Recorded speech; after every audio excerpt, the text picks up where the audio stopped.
할렐루야. 네, 이곳 예배실에 있는 성도와 또한 인터넷으로 예배드리는 성도의 하나님의 크신 사랑과 은혜가 함께 하실 주의 이름으로 축원합니다.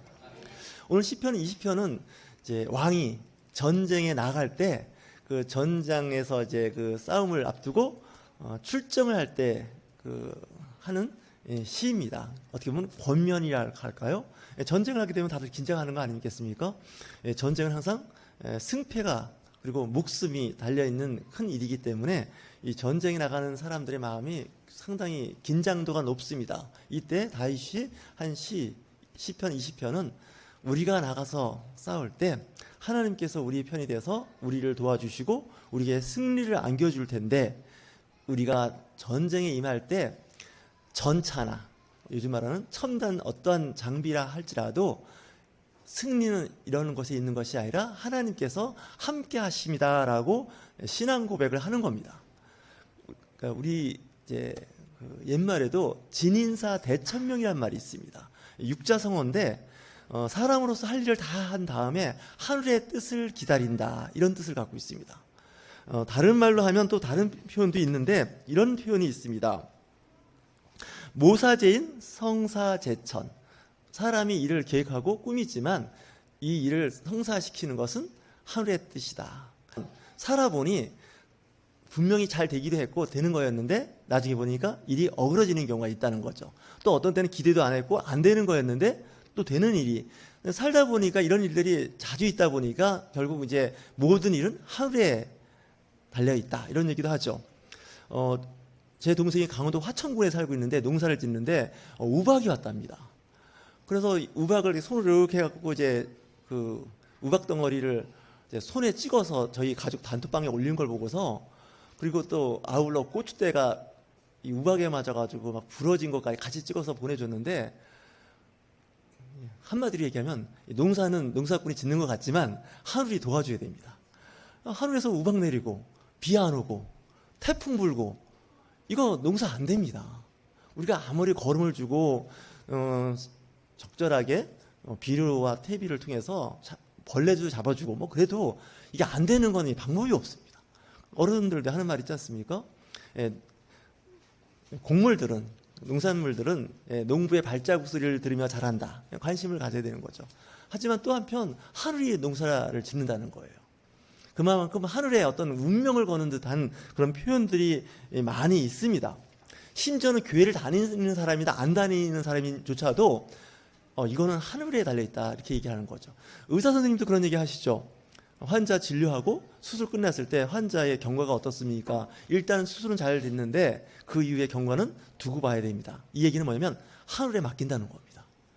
의사가 살리는 게 아닙니다. 사실 어떻게 보면 의사가 현대과학과 의학 지식, 전문 지식을 총동원해서 진료하고 처방하고 심지어는 외과 수술을 했지만 회복되고 소생되는 것은 각자의 개인의 어떤 체력과 어떤 그런 여러 가지 그 몸이 갖고 있는 저력도 있지만 하늘이 도와야 한다는 것이죠. 우리가 어떤 사고를 당하거나 일을 당할 때 그 일을 당하고 싶어서 당한 사람 한 명도 없습니다. 우연인지 모르지만 그런 일을 경험하게 되는 것이죠. 교회도 마찬가지입니다. 예수님의 이름으로 모이고 우리가 전도하고 부흥하고 성장하는 것을 원하지만 그 일조차도 하나님께서 도우셔야 됩니다. 제 아내는 저보고 그럽니다. 설교를 좀 잘하면 될 것 같다 그러는데 제가 늘 하는 얘기가 있습니다. 설교 잘한다고 교회가 성장하고 부흥하면 대한민국에 그래도 설교 잘하는 목사님들이 꽤 있습니다. 근데 그분들도 이상하리만치 교회가 크게 부흥을 안 합니다. 설교가 오히려 어눌하고 좀 이렇게 기승전결이 좀 이렇게 구성이 좀 안 좋은데도 불구하고 교회가 부흥하고 성장하는데 대형 교회가 아니라 초대형 교회로 성장하는 교회를 제가 봤습니다. 또 어떤 교회는 목사님의 학력이 그다지 좋지가 않습니다. 별로 이렇게 우리 시체말로 하면 가방끈이 짧은 분입니다. 옛날 표현대로 하면 이 문교부 혜택을, 교육부 혜택을 덜 받은 그 목사님인데도 큰 교회를 하시고 목회를 잘하는 분이 있는데, 심지어는 유명한 대학에서 박사학위도 받고 공부도 잘하시는 분이 목회가 잘 안 돼서 힘들어하는 분도 있습니다. 잘 알 수가 없습니다. 사업하시는 분도 보면 어떤 분은 그래도 제대로 공부했고 뭐 경영도 알고 하는데 사업이 잘 안 됩니다. 근데 어떤 분은 그쪽 분야 잘 모릅니다. 근데 투자하는 대로 이제 이윤이 나고 사업이 번창하는 걸 알 수가 있는데, 저는 가끔 농담삼아 하는 말이 있습니다. 거의 동물적인 본능이 있는 것 같다고. 뭐 이렇게 이치를 따져서 돈을 버는 게 아닙니다. 그냥 저거 돈이 될 것 같은데 투자했더니 막 부동산이 올라가고 아파트 값이 올라가고 막 잘 되는 거예요. 또 어떤 분은 좀 나름대로 다 이게 가능성과 확률을 높여서 했는데 안 되는 거지 않습니까? 주식하는 분들은 그런 말이 있더라고요. 주식을 사면 그 순간 주식이 떨어진대요. 자기가 주식 샀는데 주식이 막 속된 말로 꼬라박는 거예요. 반토막 나는 것까지 참을만한데 반에 반토막이 난 거예요. 그러니까 25%로 줄어버린 거예요. 그걸 이제 우리는 이제 깡통이 됐다 그러죠. 이 깡통된 주식이 있어요. 또 어떤 분은 또 사자마자 급등해서 주식이 올라가는 분이 있어요. 그래서 안 되는 분은 주식을 사는 순간 주식이 막 떨어지고 또 주식을 팔았더니 그 판 주식이 막 올라가는 거예요. 그러니까 하는 것마다 안 된단 말이에요. 어떻게 해석하시겠어요? 뭐 교회 다니는 분들은 뭐 기도가 부족하다고, 무당 같은 말로 한다면 정성이 부족하다고, 무당이 굿하다 그런답니다. 갑자기 이제 굿이 안 풀린다 그래요. 여러분 굿하는데 돈이 얼마나 드는지 아십니까? 안 해보셔서 잘 모르시죠? 제가 얼마 전에 좀 자료를 조사해봤더니 유명한 무속인들한테 이제 가끔 연예인들이 많이 한답니다. 8천만 원에서 1억까지 한답니다. 한 3일에서 일주일 이제 굿을 하는데 그 정도 든답니다. 보통 사람들은 한 2천만 원 정도. 우리 임선영 자매님이 놀라시는데 무당을 우습게 보면 안 됩니다. 돈이 많이 들어갑니다. 그래서 저는 그런 생각을 해봤어요. 무속인한테 부탁하는 교회 다니는 게 훨씬 낫습니다. 일단 값이 쌉니다. 교회가 훨씬. 그렇게 했는데도 무당이 굿하다 뭐라 그러냐? 정성이 부족하다고 이 굿이 안 된다는 거예요. 근데 이게 무속인의 어떤 자유의지도 있는 것 같지만 그쪽을 이제 모시고 있는 귀신이 마음에 안 드는 거예요. 말이 좀 이상해졌는데, 여하튼 간에 알 수 없는 세계가 있다는 거예요. 우리는 이걸 영적 세계라고 그래요. 영적 세계. 우리는 눈에 보이는 세계만 봐요. 눈에 있으니까 눈에 보이는 사람만 보이는데, 이 영적인 세계를 보는 분들이 있는데 그걸 영안이 띄었다 그래요. 영적인 눈이 띄어지면 못 볼 걸 보고 있습니다. 저와 여러분이 좀 영적인 눈이 좀 살짝 떠졌으면 좋겠습니다. 조금이라도. 이게 안 뜬 사람들의 신앙생활을 하면요 상태가 안 좋아요. 죄송합니다. 이 영적 세계를 모르니까. 그러니까 뭐 교회를 가든 안 가든 말씀을 보든 말든 별 이렇게 감이 없어요. 근데 이 영적 세계를 깊이 깨닫는 사람들은 알아요. 그래서 무속인들이 회개하고 주께로 돌아와서 예수를 믿으면 잘 믿는다는 거예요. 왜 잘 믿는지 아십니까? 영적 세계를 알기 때문에 그래요. 무속인들하고 한번 얘기 한번 해보세요. 그냥 나 예수 믿고 교회 다니는데, 그러면 이 가짜 무당들은 얘기 못합니다. 가짜들은. 이 진짜 무속인들은 얘기합니다. 당신이 믿는 하나님이 내가 섬기는 신이라 그러죠. 그냥 무속 훨씬 더 세고 전능하다 그래요. 그래서 좀 양심 있는 무당들은 그냥 당신을 보니까 예수 믿어야 될 것 같다고. 다 그런 사람도 있어요. 심지어는 있어요. 왜?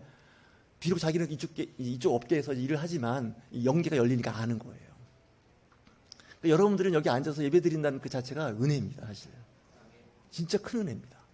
이걸 모르면 그냥 교회 왔다 갔다 하는데 좀 잘 이렇게 그런 게 없습니다. 목사님 말씀 들어보면 구구절절이 다 맞는 말씀인데 체감되는 게 약합니다.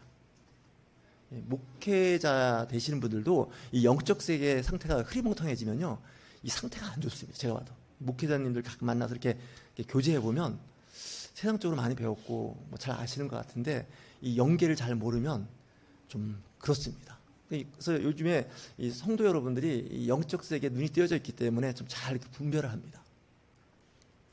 이 다윗 왕이 출정을 할 때, 전쟁에 임했을 때 얼마나 긴장이 되겠습니까? 이 전투에 임하는 사병들, 이 군인들도 스트레스지만 왕도 스트레스 받습니다. 왜냐하면 이 전쟁에서 지는 순간 이 왕의 자리가 위태롭습니다. 옛날에는 전쟁에서 왕들이 전사도 했을 뿐만 아니라 왕권을 잃어버린 게 한두 번이 아닙니다.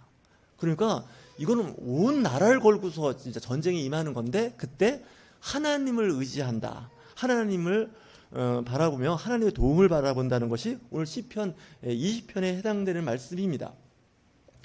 잠언 16장에서도 두 번에 걸쳐서 이런 말씀을 하고 있는데, 이를 꾸미는 건 사람이지만 이루는 건 하늘의 뜻이다. 하나님의 뜻이다. 라고 이야기를 하고 있습니다. 제비를 사람이 뽑으나 모든 일을 결정하고 작정하는 분은 하나님께 있다고 고백을 합니다.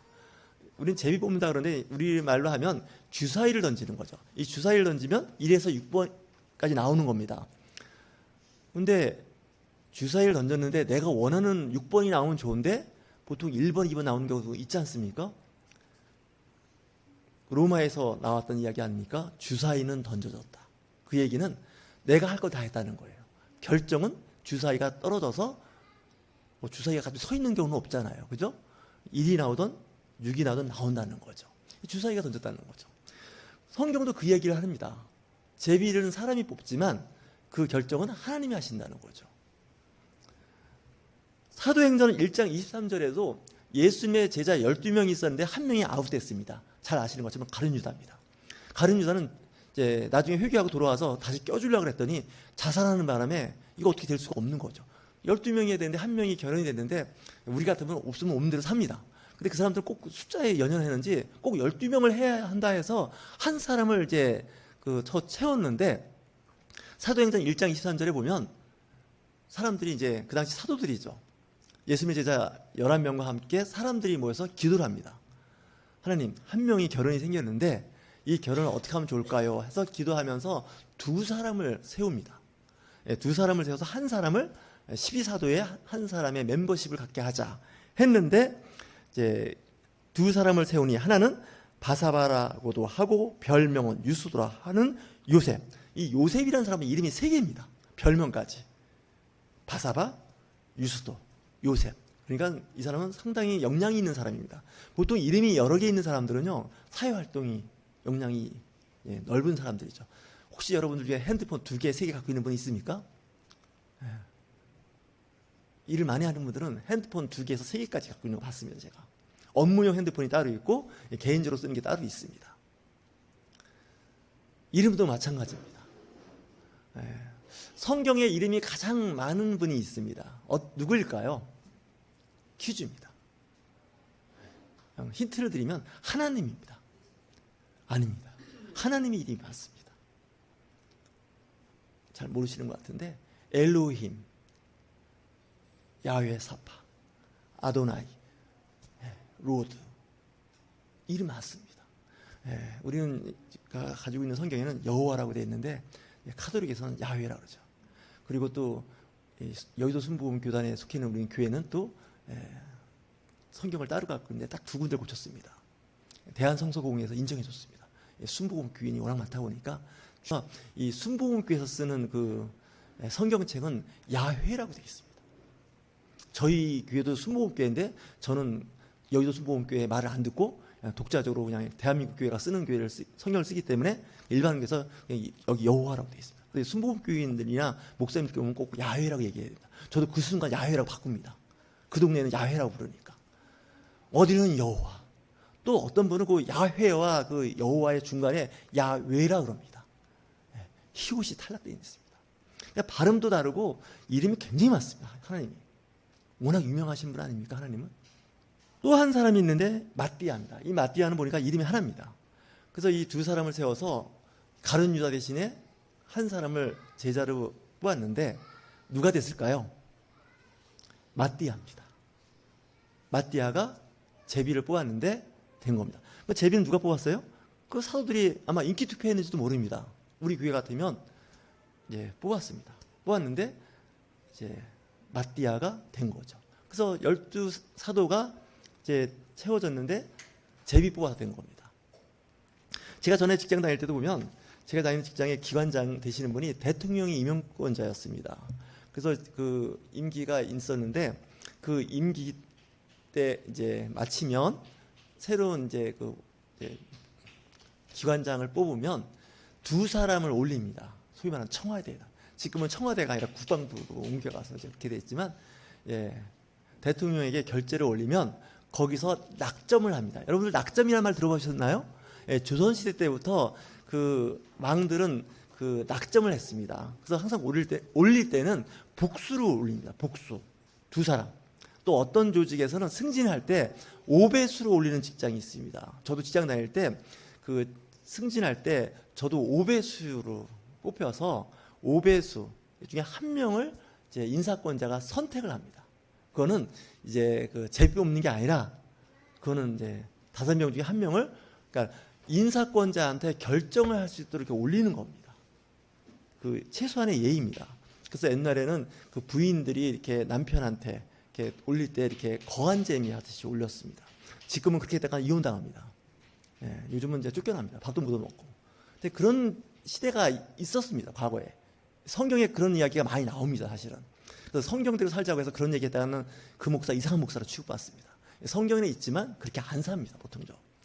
시대에 맞춰서 이제 살게 되는데 그럼에도 불구하고 우리가 인정할 거 인정하고 믿을 거 믿어야 되는 것 중에 하나가 하나님의 앞에 섰을 때입니다.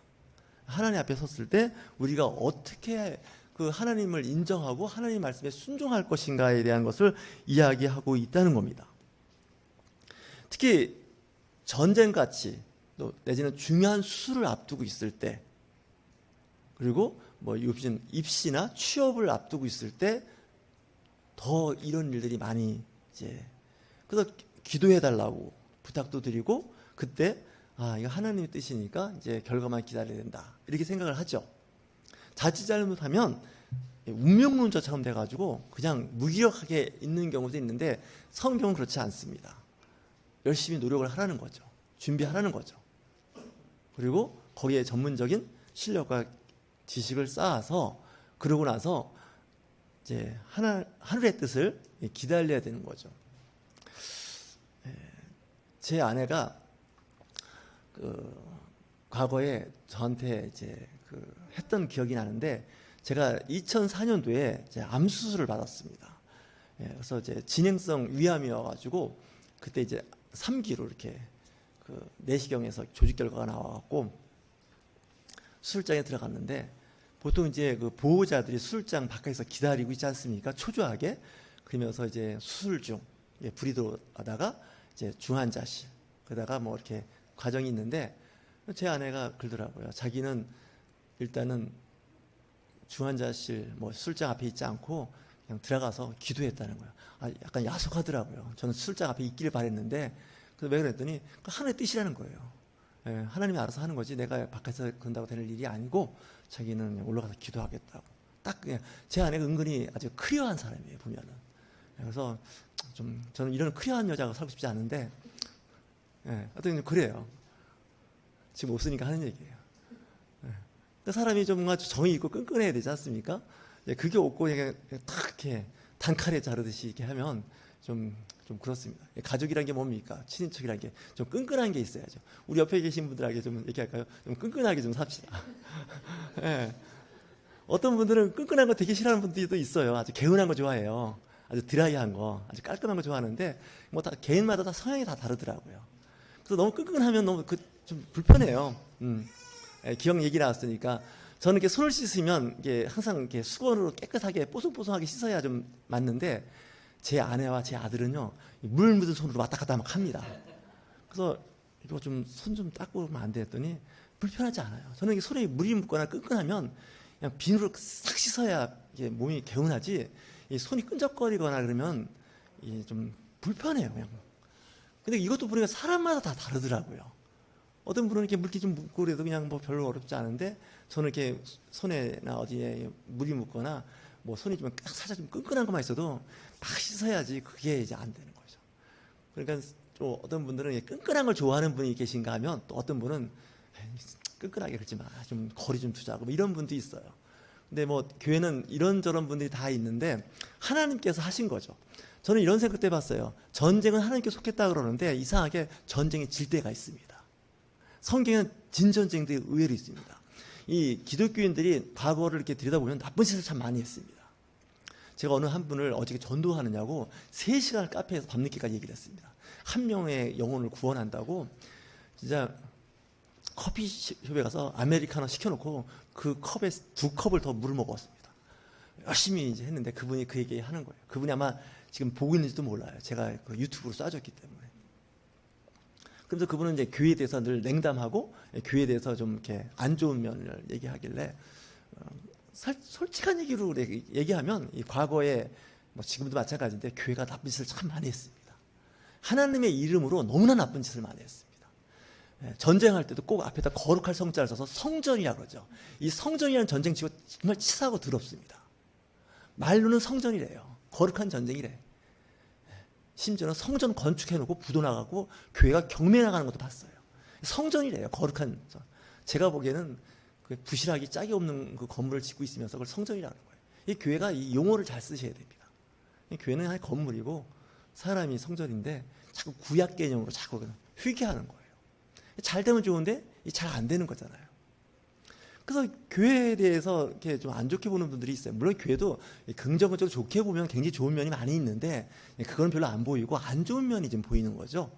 그러면 안 좋은 분들한테 어떻게 설명할 거냐 이렇게 얘기할 때 저는 인정합니다. 과거 2000년에 그 종교 전쟁을 보면 아주 정말 치사하고 더러운 일이 다 있었습니다. 세상은 늘 전쟁이 끊임없이 있습니다. 과거에도 현재에도 미래에도 있을 겁니다. 그럼 기독교인들이 그 전쟁을 어떻게 치룰 거냐가 문제입니다. 어떻게 치룰 거냐는 거죠. 이 전쟁은 명분이 있어야 됩니다. 명분 없이 하는 전쟁은 하나도 없습니다. 근데 이 명분은 다 자기 입장에서 명분입니다. 누구나 인정하는 명분이 아니라 자기끼리의 명분인 거죠. 이 기독교인들은 기독교인 나름대로의 명분이 있습니다. 교회를 보호해야 되고 우리의 신앙과 믿음을 보호받고 보존하기 위해서 전쟁할 때가 있습니다.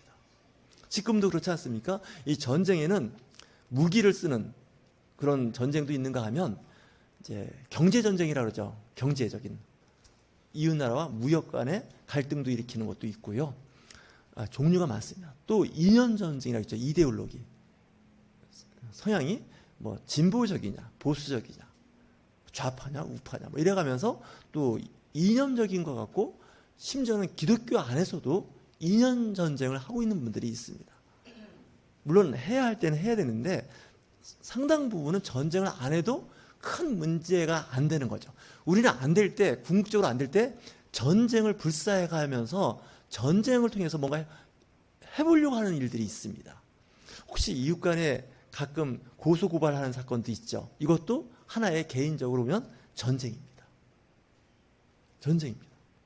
그리고 또 이웃 간에 언성을 높여가면서 싸움도 하죠. 이것도 보면 전쟁입니다. 어떤 사업하는 분은 그러더라고요. 날마다 전쟁하듯이 사업을 한다는 거예요. 치열하게 산다는 뜻이겠죠. 그래서 극단적인 비유를 이렇게 말씀을 드리고 있는데 저는 이런 생각을 해봅니다. 전쟁을 하는 데 있어서의 그 명분과 함께 전쟁을 어떻게 할 것인가에 대한 그 생존 전쟁이죠. 어떻게 살아남을 거라는 것에 대한 생각을 하게 됩니다. 그때 우리가 갖고 있는 것을 의지할 때가 있습니다. 병거와 말을 의지한다는 건요. 요즘 말하는 탱크, 미사일. 그 각 나라마다 자기의 어떤 체제와 어떤 그 정권을 유지하기 위해서 몸부림을 치는 거죠. 우리나라는 그거에 비해서 보면 어떻게 보면 이념적인 거 가지고 이제 가끔 갈등을 심하게 일으킬 때가 있습니다. 옳고 그름을 떠나서 다름을 인정해야 되는데 그 다름이 나중에 전쟁으로 되는 경우가 있다는 것이죠. 근데 다윗은 이렇게 얘기합니다. 우리 하나님의 이름을 자랑하리로다. 이렇게 이야기하죠. 하나님을 자랑한다는 거죠. 그러니까 우리 교회를 자랑하는 게 아니고 우리 교회 목사를 자랑하는 것이 아니고 하나님을 자랑한다. 정의와 공의로 세워지신 하나님. 하나님의 뜻에 우리는 따르겠다. 순종하겠다는 그런 의미를 갖고 있습니다. 그래서 어제 이제 아는 분들하고 이제 식사하고 커피를 마시면서 얘기했는데 거기 계신 분들이 그러더라고요. 오랜만에 이제 뵀죠. 얼마나 오랜만에 뵀냐 했더니 20년, 30년 만에 만난 분들입니다. 그랬더니 듣자 하니 목사님이 되셨다고 하는데 교회 성도 수가 몇 명입니까? 묻더라고요. 제일 기분 나쁜 말이 그 말입니다. 성도가 몇 명이냐고 물어보면 그래서 그건 제가 그랬습니다. 그건 영업 비밀이어서 말할 수가 없다고. 그걸 말할 수 없다고. 궁금하면 우리 교회 오면 된다고 이제 얘기를 하면 그러냐고.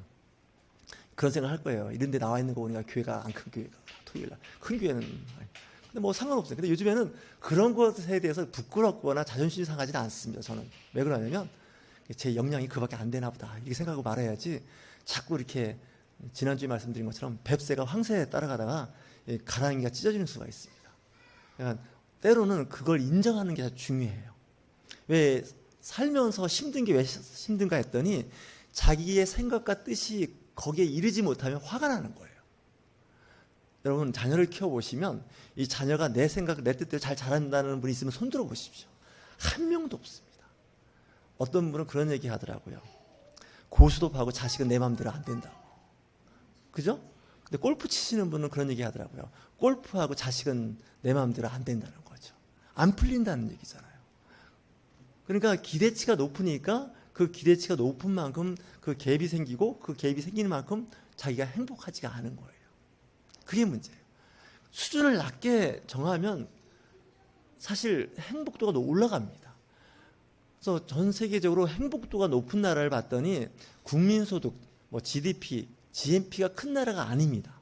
우리가 생각하면 정말 저기는 우리가 도와줘야 할, 경제적으로 어렵고 힘든 사람이어서 도와줘야 할 사람들인데 더 행복한 거예요. 저는 가끔 그래요. 선교지에 가난하고 힘들고 어려운 사람들을 도와주려고 하다가 갑자기 도와주면 안 되겠다는 생각도 해봤어요. 가난한 걸로 치고 없는 걸로 치면 분명히 우리가 부자예요. 그것도 두세 배 부자가 아니에요. 몇십 배 부자예요. 근데 행복은 그쪽이 더 행복해요. 왜 불행하다고 생각하는 부자가 그 없이 행복하게 사는 사람을 도와줘야 되지? 심지어는요, 예수 그리스도의 복음, 선교지에 선교사를 파송하는 것도 좀 돌아봐야 된다는 생각을 해봤어요. 왜? 저 행복하게 사는 사람한테 기독교 복음을 전해주는 순간 불행해져 버려요, 그 사람들이. 좀 얘기가 좀 이상해져서 좀 심한데. 아니, 그렇지 않습니까? 예수 안 믿고 세상에 재밌고 잘 놀고 술 한 잔에 막 그 가라오케 부르시고 아시지 않습니까? 막 그런 거 부르는 사람을 교회에 갑자기 오라고 해서 교회 다녀서 뭔가 좋은 줄 알았더니 그 순간 그 사람의 삶이 확 바닥을 치기 시작하는 거예요. 오늘 이응수 성도님이 그래서 안 왔나 봐요. 이거 좀 냉정하게 봐야 돼, 진짜 이거. 선교지에 후원금도 보내고 선교도 파송했는데 그 잘 노는 사람들을 오늘 예수 믿고 나더니 사람이 그냥 우울해지더니 갑자기 자꾸 상대적인 빈곤감과 박탈감을 느끼게 만들어 놓고, 이 교회도 은근히 사람을 자꾸 이렇게 그런 식으로 부추겨 놓고 그래 놓고서 사람을 불행하게 만들어 놓고 안 되면 주여 어떻게 하면 좋습니까? 예, 오늘 이제 시편 22편이 20편하고 별로 거리가 가까운데 이런 얘기 하지 않습니까? 내 하나님이여, 내 하나님이여, 어찌 나를 버리셨나이까? 뭐 이런 거로 가는 거예요, 교회가. 윤중희 님도 지금 몇 주 만에 나오셨지 않습니까? 얼마나 좋습니까? 바깥에서 놀다 이렇게 오셨으니까. 예, 그게 좀 있어야 돼요. 근데 막 교회에다 끌어다 앉혀놓고 잘 놀고 있는 사람 교회 와가지고 우울하게 만들어놓고 세상에 보내놓고 세상에서 신나게 놀던 사람 또 교회 와서 우울하게 만들어서 내보내고, 이 교회가 이게 자칫하면 이렇게 된다는 거 생각 안 해보셨습니까? 예. 모르고 있는 걸 제가 알려드려서 큰일 났네, 이거. 네, 그렇게 되는 거예요. 그러니까 이제 이 교회가 이 시대에 맡아서 할 미션이 있어요. 있는데 좀 우울하고 힘든 사람을 교회에 오면 그 사람한테 희망을 이야기하고 좀 뭔가 좀 이렇게 기쁨을 회복시켜줘야 되는데, 이 교회도 봤더니 이 과외를 경쟁 구조로 가가지고 이 교회가 이상한 거예요. 근데 교회에 있는 사람들은 몰라요. 신실하신 분들은 모르고 바깥 사람들이 잘 알아요, 교회를. 그래서 그 사람들이 교회를 안 가는 거예요. 아주 현명한 선택을 한 거예요. 교회를 안 다니는 게 우리가 살 길이다. 교회에 들어가는 순간 우리에게 기쁨은 사라지고 이제 짓눌린다. 이걸 하는 거죠. 우리는 그걸 막이라 그러는데 잘 보셔야 돼요.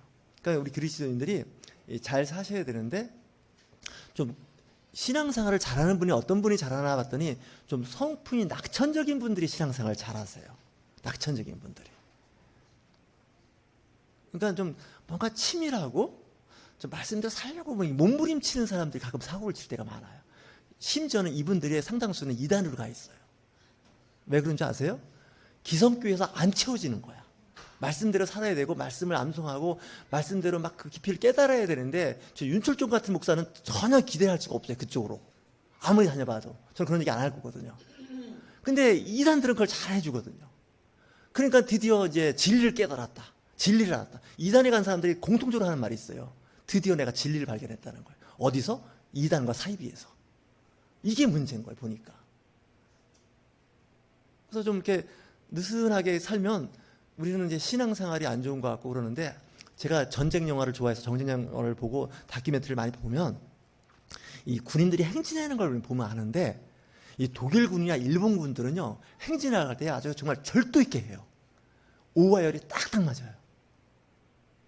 근데 미군들은 이 전쟁할 때 행군하는 거 보면 그냥 죄송합니다. 속도는 개판이에요. 모자도 삐딱하게 쓰고 뭐 껌도 찌그시 씻고 막 그래요. 근데 결국 누가 이겼나 했더니 미군이 이겼어요. 독일군하고 이 일본군은 졌어요. 그래서 이런 생각을 해봤어요. 이 교회도 느슨해서 미군처럼 예배 시간에 껌 씻고 모자 쓰고 있어야 이 교회가 성장하고 부흥하는 거지, 예배 시간에는 눈 돌리면 안 됩니다. 목사 딱 맞춰. 이런 게는 잘 나가는 것 같기는 한데 나중에 보면 교회가 없어졌대요. 이런 얘기 나오는 거예요. 그러니까 잘 보셔야 돼요. 예, 저도 사실 주일날 가끔 이제 빠지고 싶은데, 제가 어저께 사석에서 했어요. 나도 교회 한 2달 빠지고 싶은데 보니까 내가 담임 목사고 주일날은 가야 돼서 그냥 가랬더니 그 천주교 신자 되시는 선배님이 그러더라고요. 그 윤 목사 아직도 그 강박증을 못 보고랬구만. 2달 거기서 놀다 와. 교회 신경 쓰지 말고 뭘 신경 써. 다른 분은 하라 가라 그래요. 당신 늘 하는 말이 교회는 하나님 거라며. 근데 왜 네 것처럼 이렇게 붙잡고 있어. 그래요. 그 말 듣고서 제가 은혜가 됐어요. 제가 오늘 갑자기 소문 없이 그냥 잠적하걸랑 드디어 목사가 제대로 이제 풀리나 보다 이렇게 생각하시면 돼요. 이런 목사들이 느슨하게 생활을 하기 때문에 롱런해요. 지병도 없고 잘 가요. 근데 꼭 40년, 60년을 이런 분들하고 하면요 힘들어요. 보니까 신앙생활은 자유가 있어야 돼요. 평안함이 있어야 돼요. 그래서 그 스코틀랜드, 영국 스코틀랜드의 그 청교도들이 종교의 자유를 찾아서 미국으로 건너갈 때 돈이 없어갖고 그 사람들이 네덜란드, 암스테르담 그 항구에서 1년 동안 막노동을 했어요. 그 막노동을 해가지고 번 돈으로 배를 2척을 빌린 겁니다. 산 게 아닙니다. 하나가 메이플라워, 잘 아시는 메이플라워, 5월의 꽃입니다. 해석하면. 또 하나가 웰 스피드라는 배를 빌렸습니다. 요즘은 전세를 낸 거예요. 전세 버스를. 웰 스피드, 잘 달린다는 거 아닙니까? 근데 2대가 동시에 출발했는데 가다가 웰 스피드라는 배가 그냥 중간에 고장이 나버렸어요. 그래서 웰 스피드 배를 그냥 포기해버리고 다 메이플라워에 탄 겁니다. 102명이. 근데 거의 미국에 가서 그 사람들이 딱 나라를 시작했는데, 미국의 나라를 시작했는데 뭐라고 했는지 아십니까? 미국의 국시 뭔지 아십니까? 미국은 종교의 자유가 있다. 딱. 미국은 어떤 나라라고요? 기독교 국가인데도 불구하고 뭐라고요? 기독교 국가라고 얘기 안 했습니다. 미국은 종교의 자유가 있는 나라다. 근데 미국은 기독교 국가입니다. 근데 인도네시아나 말레이시아나 사우디나 이란 이런 데 가면요 헌법 1조 1항이 말레이시아는 무슬림 국가다. 이렇게 한 나라 치고 잘 사는 나라가 없어요. 상태별로 좋은 나라가 없어요. 그래서 신앙도 자유함이 있어야 돼요. 물론 자유함이 있다고 해서 막 사는 건 아니지만 예수 그리스도 안에서 참된 자유거든요. 그래서 이 자유가 있으면 참 좋아요. 근데 저도 보니까 자유가 없더라고요. 강박증이 붙어 있는 거예요. 여러분들, 전쟁뿐만 아니라 내 인생의 삶과 사업과 교육과 모든 일에 있어서 자유함이 있으셔야 돼요. 그렇다고 널브러지게 막 살자는 얘기는 절대 아닙니다. 하지만 내 마음에 자유가 있는 사람의 특징이 뭡니까? 얼굴에 웃음이 있고 기쁨이 있고요, 은혜가 있어요. 그래서 우리가 못 사는 사람들이 다 못 사니까 행복한 거예요. 보니까 다 못 살아. 다 가난해. 애들도 강남 8학군 옛날 얘기 있었지 않습니까? 그게 없어요. 못 사는 나라의 특징이. 다 못 사니까. 학교는 아예 존재하지도 않아요. 학교가 있는 나라들이 다 불행하더라고. 그래서 우리나라도 이제 학교 없애는 운동을 벌려야 될까 그러잖아요. 그렇잖아요. 학교가 서열화되어 있잖아요. 지금 대한민국이. 미국도 그렇고.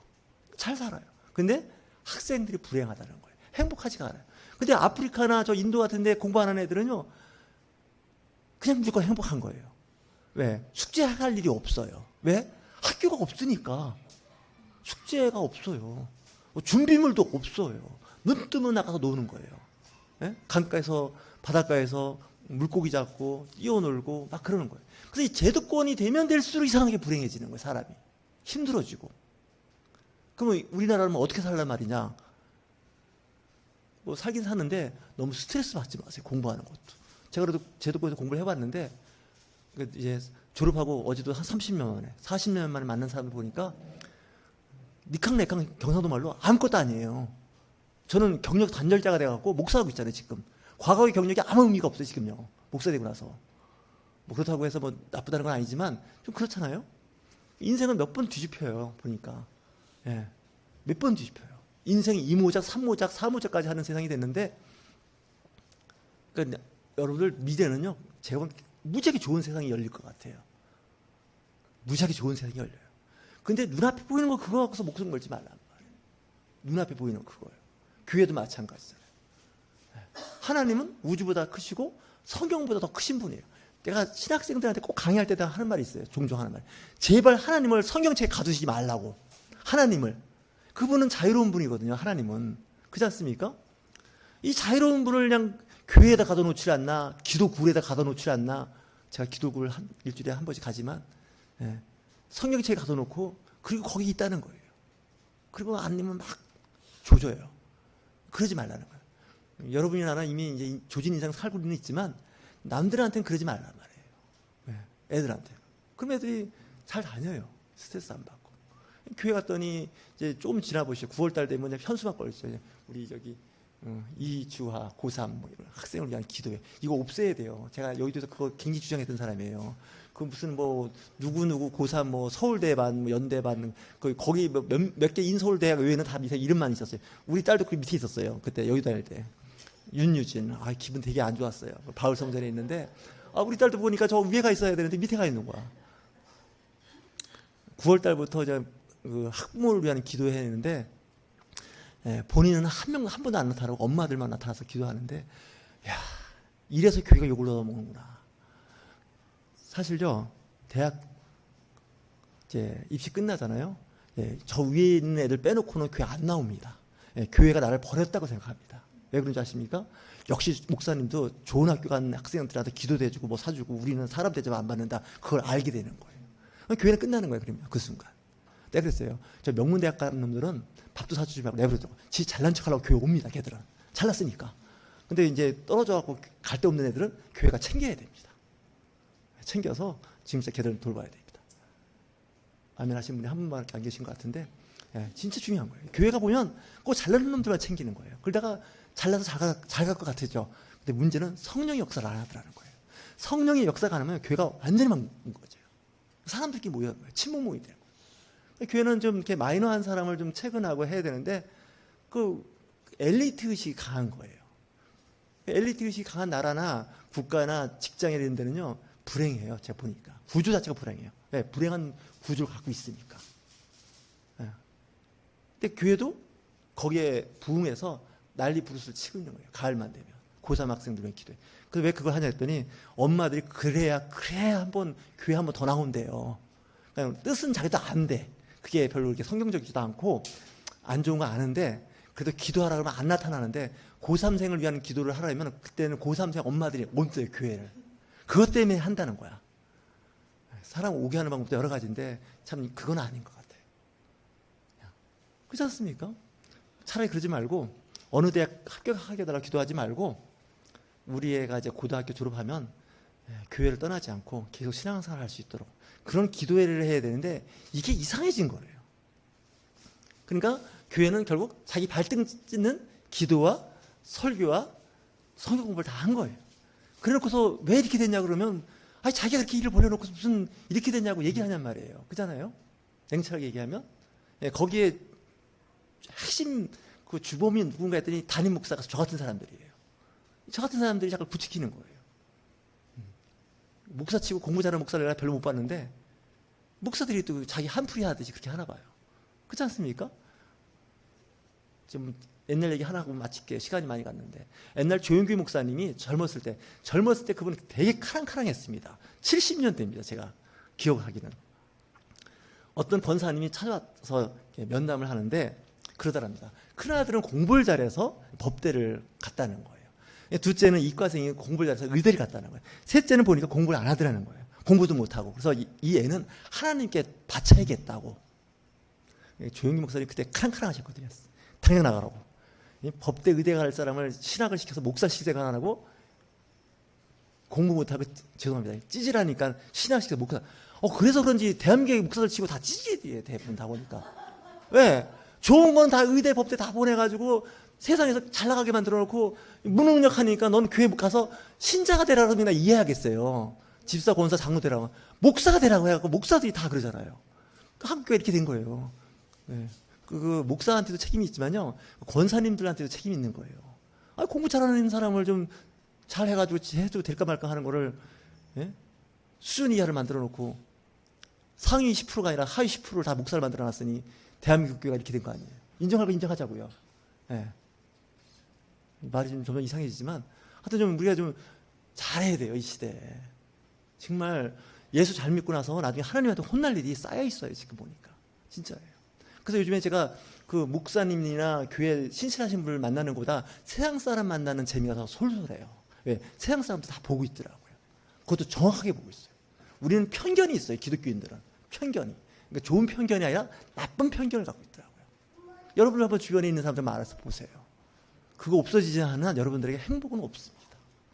성령의 역사하심은 없습니다. 돈을 좀 못 벌어도 괜찮고 공부를 좀 못해도 괜찮습니다. 내가 이제 하나님과 함께 이웃과 함께 행복하게 사는 방법을 배우시는 저와 여러분이 되실 주의로 축원합니다.